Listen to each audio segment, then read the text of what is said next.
Good evening, maayong gabi. Once again, we are live sa ato ang Wednesday nga tulumanon. Miyerkules nga tulumanon din sa atong Beyond the Gavels SB Secretary update sa lungsod sa Sibulan. Of course, sa adlaw nga Miyerkules karon, nahumana ang ato ang session for the week, and we have with us ang atong co-host sa ato ang programa nga Beyond the Gavels, our very own Vice Mayor Dirky Fontelo. Vice, happy Valentine's, maayong gabi. Walay date ron. Happy Valentine's. Ano na yung makadiri nga Valentine's ron. Anyway, happy Valentine's sa tanan, no? Nga atong mga kaigsuonan sa lungsod sa Sibulan, o atong mga amigo mo sa ubang lungsod, no? Atong mga friends sa Facebook, no? Happy Valentine's, maayong gabi ka na itong tanan. Good evening once again. Anya ato ang gipalapnag, no? Ang ato ang mga nahitabo kagahapon sa ato ang regular nga sesyon sa Sangguniang Bayan sa lungsod sa Sibulan agi og pagpaabot sa mga impormasyon nga ngayon mahibawan sa atong katawan. Ilabi na diri sa lungsod sa Sibulan.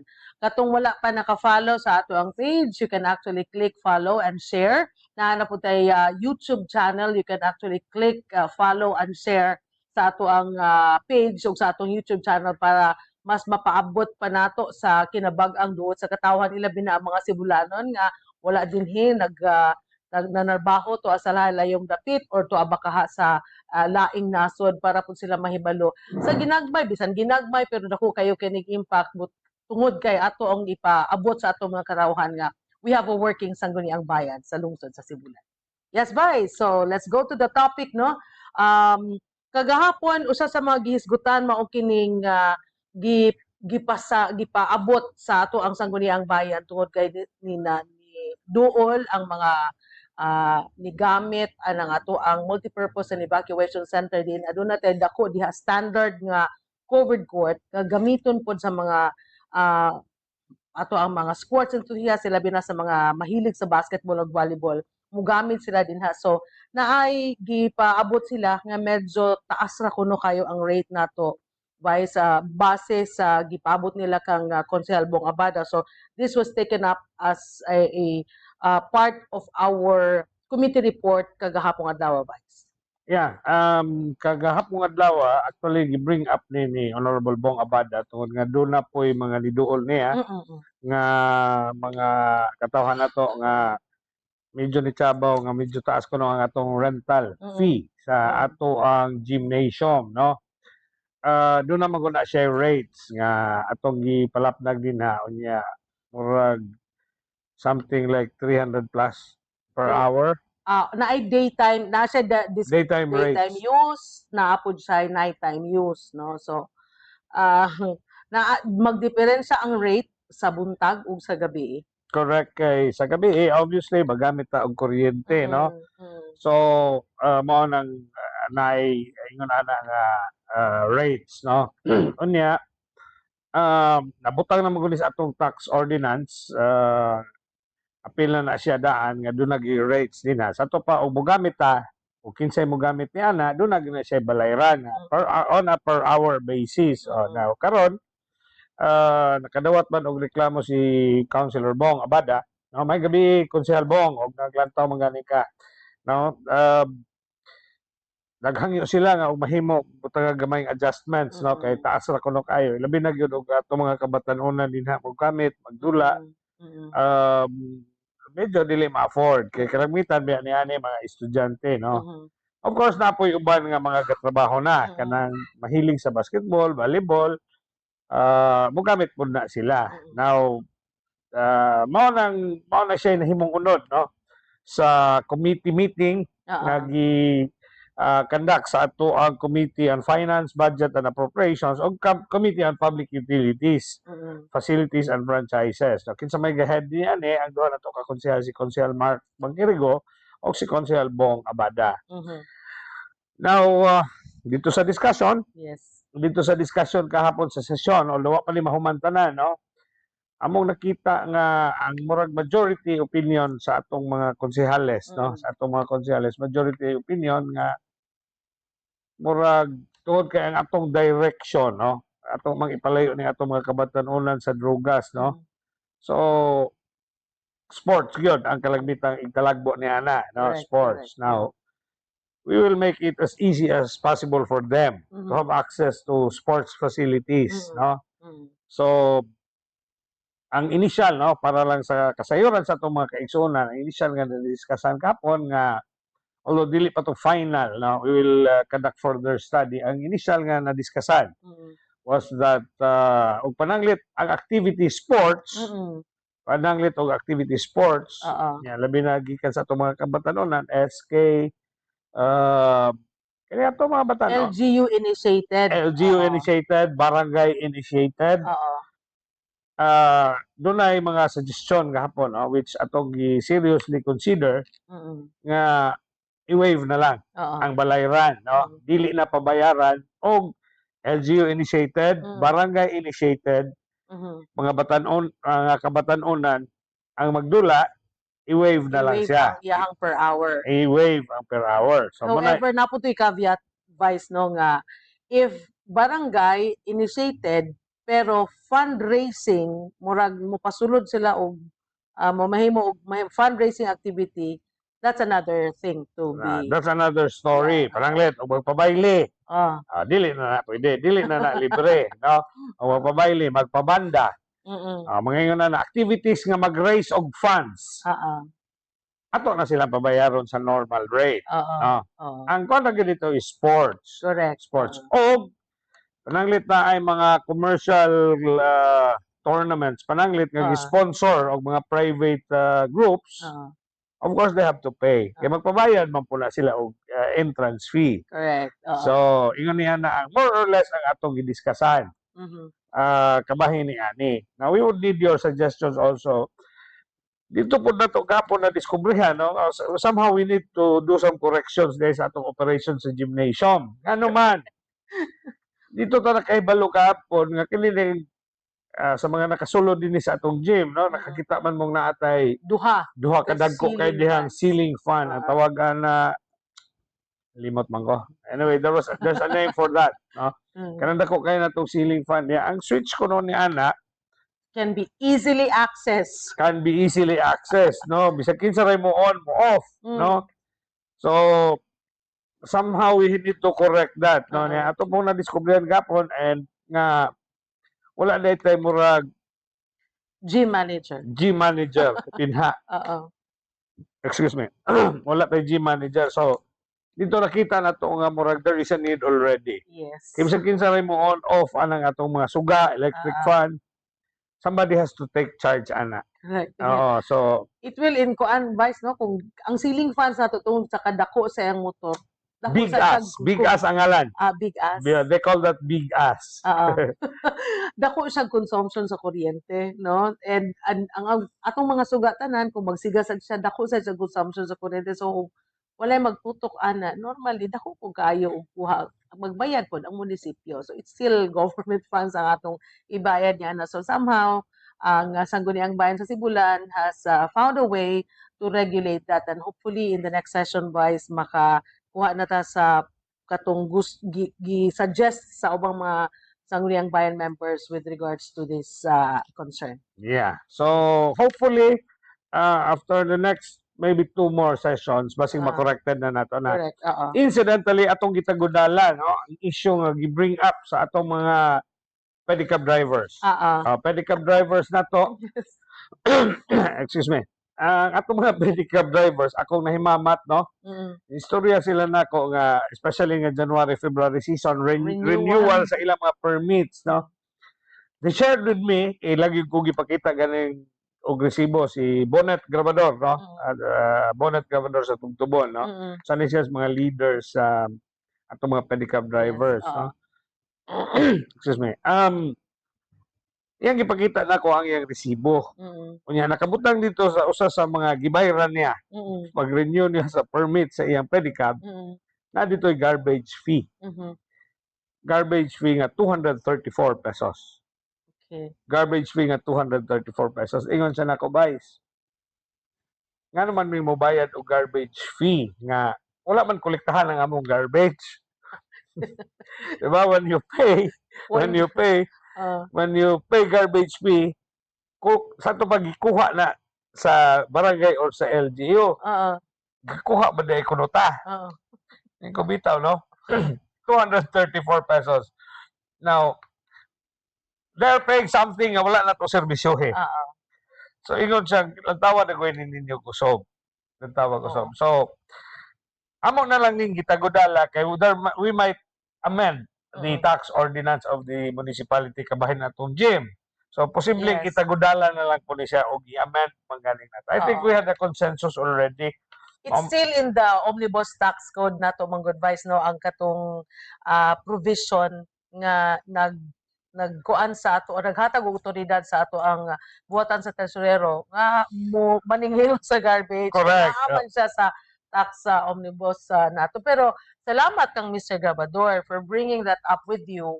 Kay nadala dito kay mo ni higayon pod sa ato mga kaigsuonan to bring this matter to the attention of our local legislators. Kay para matagan og pagtagad.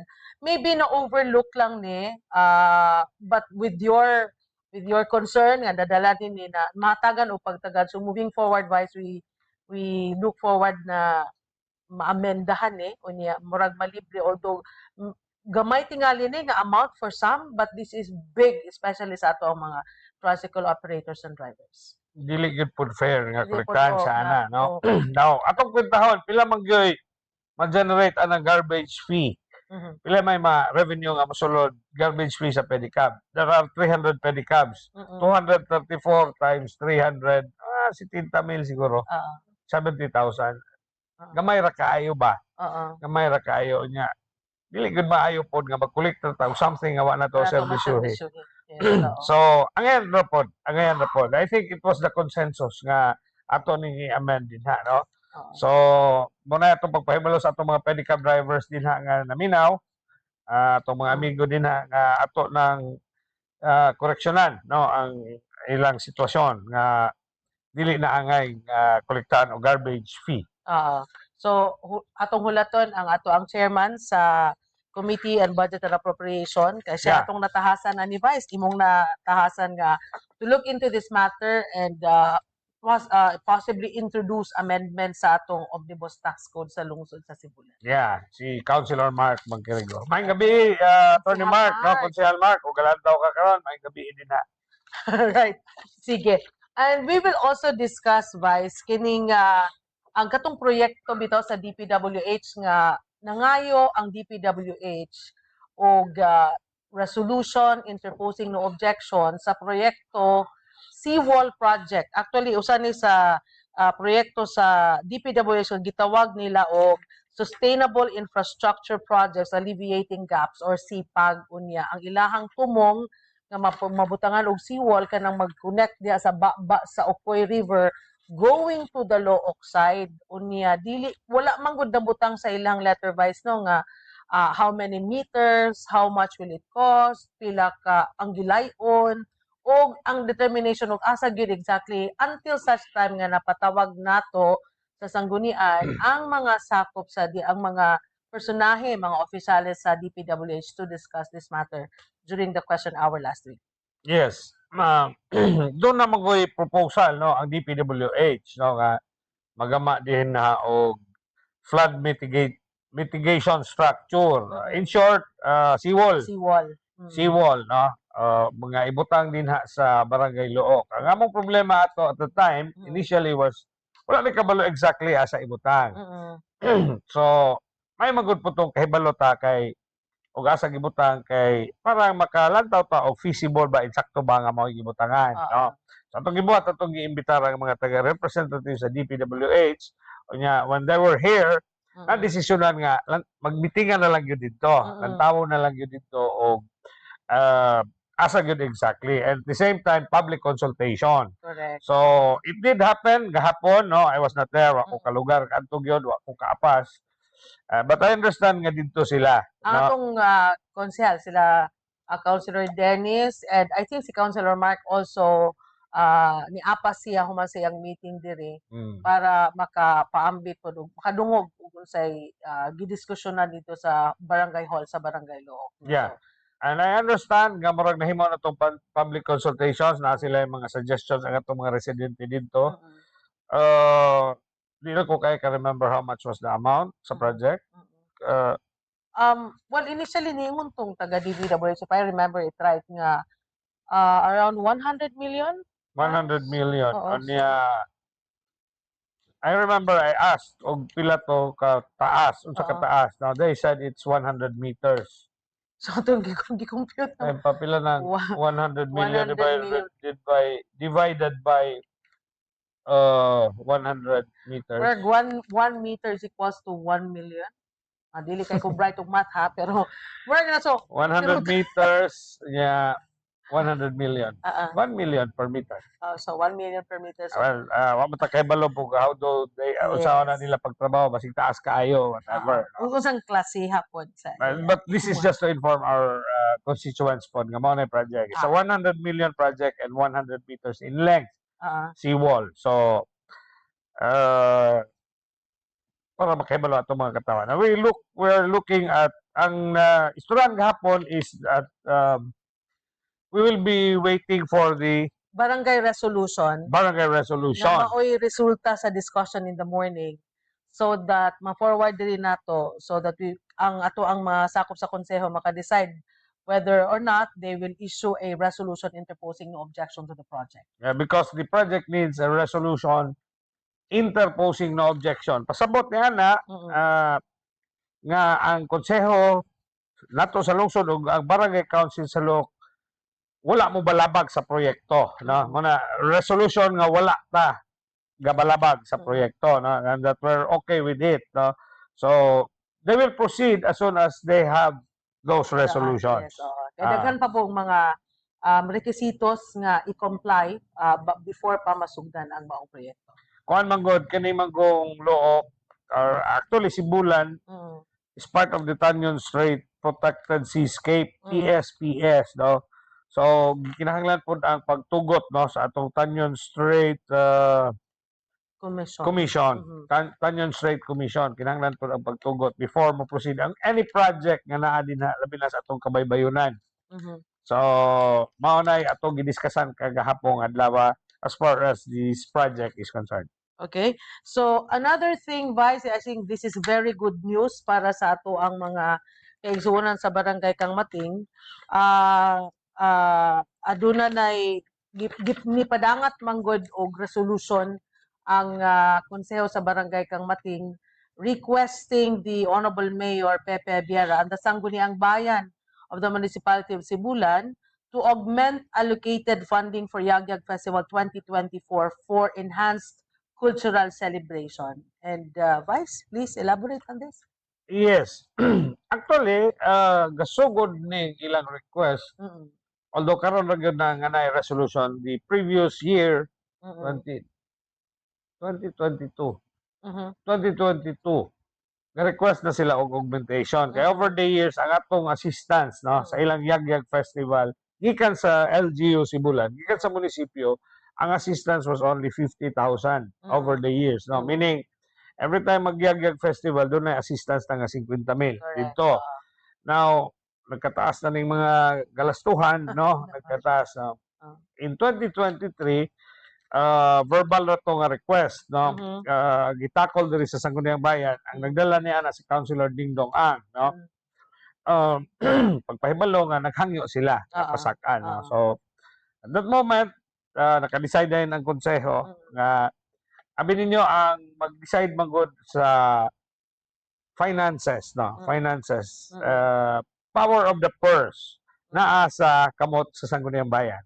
Kita mo decide sa kwarta, no? Although sila mo mag-prepare sa budget, but as to the decision of kini haom ba dinha, ba dinha, ang scrutiny ana naa sa kamot sa mga sakop sa Sangguniang Bayan. Yes, that's an inherent power sa Sangguniang Bayan. Correct. Now, by way of example lang, no? Pananglit ang mayor mohatag og suggestion nga tagaan og 1 million ang usa ka project. especially og dili 20% development fund. 1 million pananglit mingon ang mayor. Unya mabuang ang sangguniang bayan mingon dili mi mosugot 100,000 ra. 100,000 ra gina siya. Na ang ma-follow ni ana ang unsay desisyon sa sangguniang bayan as a group, no, as a group. Consensus, yes. Mo na gitawag og checks and balance sa panggobyerno, no. Mo na siya inherent power nga gihatag sa local government code. Nahitabo nis uban ng malungsod ba? Nahimong nahimo siyang issue, kontrobersya, pero so far diri sa lungsod sa Sibulan Vice na mura og wala pa or nana ba? wala. So far wala, no, because we talk things over, no. Yes. Istoryahan na man ta. And we don't take things personally dire, no. We're very proud to tell you in talking terms mi bisag lain-lain mi og partido, lain-lain mi grupo, pero in talking terms mi, and we always discuss what is always the best for the municipality of Sibulan. So this year ipadala na sila og resolution. Officially gahangyo na pod og additional. Yes. Additional. So dito sa discussion gahapon sa konseho, while wala pa ta ka-come up og amount. Wala pa ta ka-come up og amount. Atong na samtan dito nga murag nagkasinabot na pod nga there is really a need to augment it from 100,000 og mahimo masaka pag yun og gamay. No, so we could easily say tingali nga we could confidently say sa atong mga katawhan sa barangay Kang Mating nga dako kayo posibilidad nga ma-augmented na pod madugangan ang 100,000. I cannot say yet sa figure kay gi-check pa man ang atong availability of funds. Ang ga-check niya na si Councilor Mark Bangkirigo. Siya ra mo gani sige mo check basta kabay kwarta. So always Councilor Mark Bangkirigo. Vice, before ta mo move on, would like to greet Attorney Dino Tanoy who's watching over no sa USA. Mayong gabi. Of course, my husband Lito Boy is watching as well. Si Agnes Barrera dinha sa Enrique Villanueva is watching. Wow. Si Pearl Paalan diha sa San Antonio watching. Si good job, Vice, ningon si Attorney Tanoy. Kirby Ramos is also watching. Ningon si Attorney Tanoy, maayo unta ingon ani mo plano ang tanan nato nga mga public officials. Wow. Any word on that? Maayong sumandiha buntag ron, gabi, whatever. Atong pagpangumusta ni Attorney Dino Tanoy, atong former councilor sa lungsod sa Sibulan, no? Numero 1 konsyal na si Dino, pero nakahuna-una naman siya ato na siya Estados Unidos. Daghan siya kay professional Vice. Kumusta? And of course, please give our regards to Ma'am Jean. He's also a nurse by profession. Yes. A lawyer at that. Unya, nakapasar man siya sa US nga bar exam. So, naa siya dito. Yeah. Dahil wala ko nabalin dito. Namaywa nabalin dito. Ano so man? Namaligya na siya glitchon po sa Amerika ron. Oh, dahil maligya na siya glitchon. Wala ko kakumidya. Tinoon na. Together with atong amigo po, no? Si Benji Amistoso. Si Benji Amistoso from Look. Si Benji, tuaman sila dito sa Amerika. Yes, na maligya na sila glitchon. Ilang gigamit yun ang ilang abilidad. Skills. Wow, very good guy. So, ganigusyo na sila. No? Attorney Dino Tanoy o si Benji, kumusta mo din ha? Alright. Napo diri si Mary Jane Riqueron, ako ang sister-in-law sa Look is watching. Niingon si Shared Denise Barrera Manangkil, good evening. Good evening, Auntie Ay ug kang Vice Turkey Fontelo. I miss him na wala nami magkita. Happy Valentine's Day ninyong duha. Happy Valentine's Day to all, no? Padayon ta nga pulo ka bildo diri sa ato ang live update diri sa Facebook because ang tumong og tinguha ra gyud sa Sangguniang Bayan sa lungsod sa Sibulan uban sa ato ang opisina sa SB Secretary o atong secretariat nga mapaabot og unsay mga nahitabo because dili tanan adunay access sa pagbisita, pagsaksi sa proceedings sa every session matag Tuesday. So mao nang tumong og tinguha namo ni Vice Mayor Durkee Food. Mo level up pod me kay murag karon ang social media is the main game, no, sa mayunta nga pagpaabot sa mga impormasyon. Vice, kagahapon, one of the things that we were able to discuss during the other matters is katong punto nga gi-raise ni Attorney Mark Bangkirigo ug nimo usab tungod ining pagmahal sa baboy. Daig, Yeah. I think we need to discuss before we wind up atong program karon gabi. Yes, Alright. Vice. Among nahisgutan sa ako mga Facebook friends, Mm-mm. makita na gawin ninyo, I made a post yesterday Mm-mm. nga apilar Mm-mm. sa itong mga kadagkuan nga to intercede na niya ng presyo sa baboy. Grabe na kayo. No? Mhm. Presyo sa baboy, presyo sa isda. Correct. Grabe na yun. No? 380 per kilo to 400. Nana diyan napita ang presyo per kilo sa karne. Unya, ang netabo manggod is nakahibalag ko og mga komprador og baboy. Mm-mm. Nagsulti sila sa ko nga dili unta na maingon ana og do na pagyod tay insaktong border control. Na-lifted na ba katong ASF Murag wala Murag pa. Ang classification? nahitabo magod mao ni, no? Ang naigo badly hit yun sa ASF actually is ang occidental side. Okay. No, hurot ilang baboy ron. Mm-mm. Occidental side ug katong Iloilo. Now, pagkaigo nila, wala na sila baboy. Mm-mm. So, normal kayo nga moari sila direct pagpangumpra. Okay. Pag ari nila dire mo si taray lang mga komprador og tag-as kay presyo sa pagpalit Mm-mm. sa live nga baboy. Mm-mm. So, siyempre, atong magbababoy, ato nila i-dispatchar sa mas dagkong presyo. Correct. Oh. Okay? Ang ending, kita na wala dire. Ang lokal nga negosyante may nawad-an or nakulangan.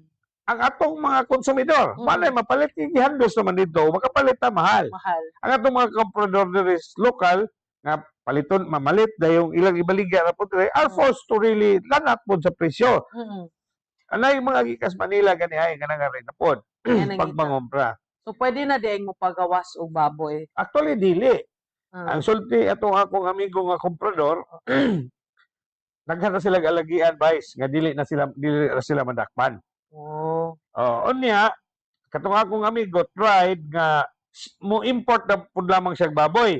Kay barato ang baboy kuno according to him barato sa Bohol. Dili pud siya allowed nga mukuha dito pasulod dire. Mm-mm. So naingon na that's why we made an appeal, no?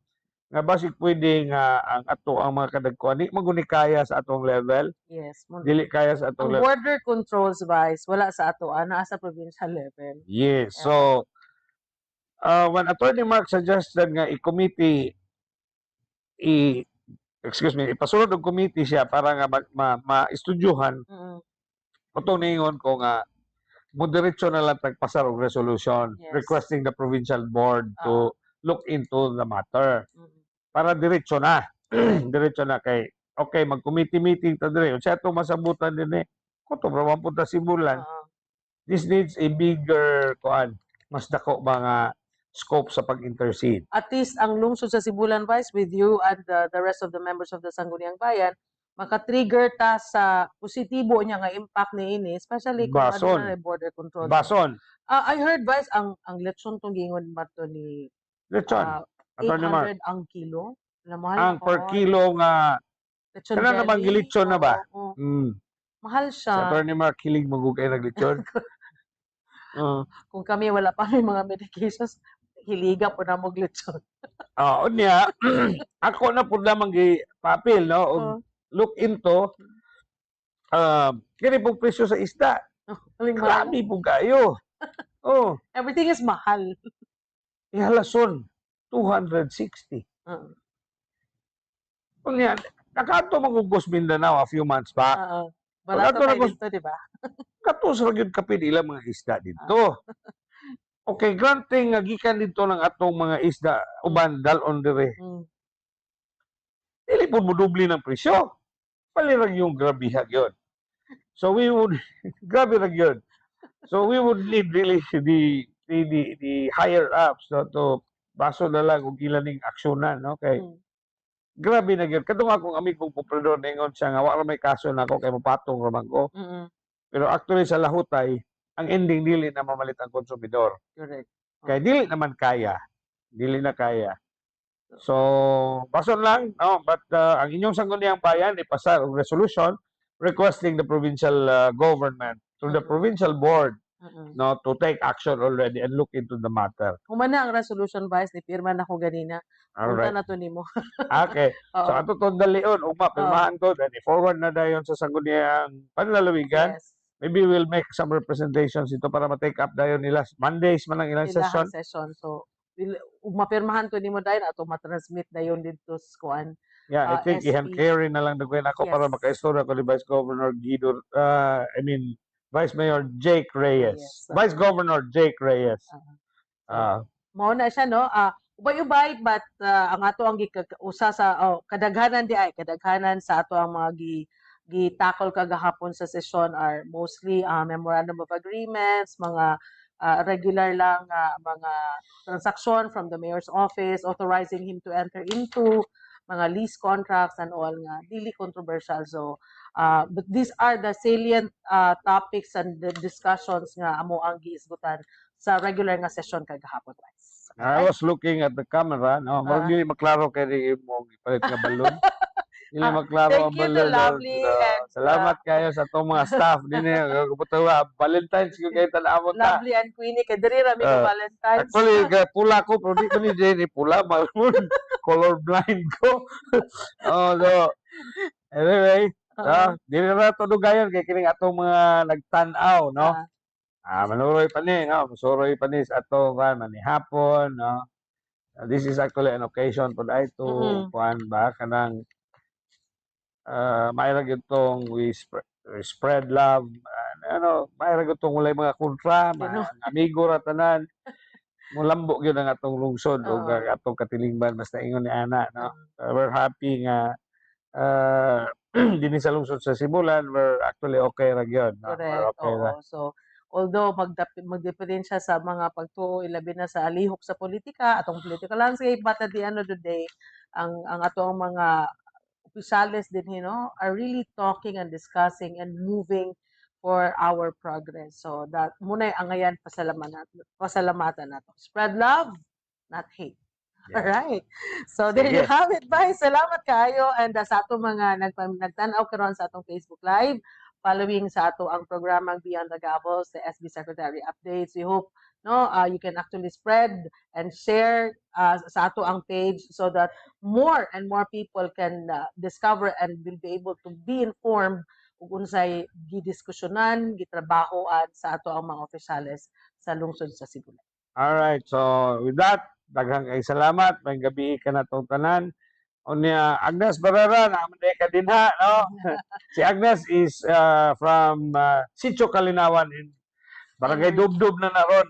Pero Agnes is still registered voter of Sibulan. Yes. No, together sa iyang bana, no, si Nias, unya sinaw na kay na silang dalan, di na silang atubangan ron. Wala na kakatos Enrique, no? Kalinawan. Wala, pinaka-last na ko was 2016. Wala na. Sinaw na yung dalan dito sa Sitio Kalinawan. Ay, kamay nila, napay kulang kamay. But, may na, katong eskwelahan ditong lisod kay Kalagian, simentado na. Wow. Diretso na tungod yun ni Edna, tungod sa balay ni Agnes Barrera. Mura gituyo. Mura gituyo. Alright, sige. Yan, salamat. It's a pleasure once again, no, nga makauban mi ninyo, makauban mo namon ni atong kagabion adlaw nga Miyerkules. We hope to see you in the next Wednesday sa ato ang Wednesday day, Vice, murag wala ta next week, no, because we will be in Cebu. Ako will be in Cebu, will be attending the public financial management budget officers included para makahibaluta unsaon ning mga ilabi na ang mga proyekto sa barangay, unsaon mga budget. The secretary has to be aware of that. Will be attending, and Vice Mayor and the rest of our councilors will also be attending a PCL event somewhere in the Region 6. So ato lang niyang gulpihon pagbalik, Vice, pag murag daghan kay tag diskusyonan puhon sa ato pagbalik. We'll try to see, if makalugar ta, makahimura. We can always have the others to sit in for us. Pwede ra pod, no? Pwede ra pod. Kay mayroon those who are available, pwede ra sila those are, they can fill in for us. Yes. We will just ask them. Ay, oo. Murag na ko inahuna na advice. Okay. So, right. sige. Thank you. Have a nice evening. Happy Mayong gabi. Valentine's. Happy Valentine's. Mayong gabi.